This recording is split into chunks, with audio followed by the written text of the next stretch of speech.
Here 2 plus 2 gives us 4. Then 7 times 4 gives us 28. Finally 28 divide 28 gives us 1.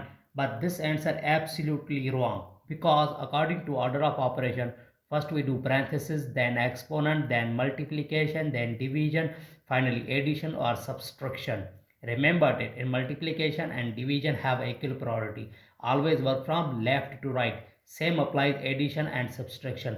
Here in this expression, division, multiplication, parenthesis, inside the parenthesis also addition. So first we do parenthesis according to PEMDAS.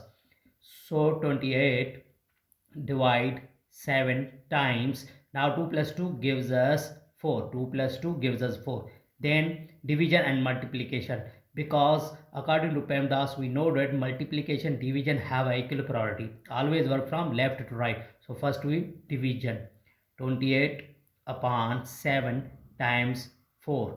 Now 7 table use and 7 table 1, and here is 4.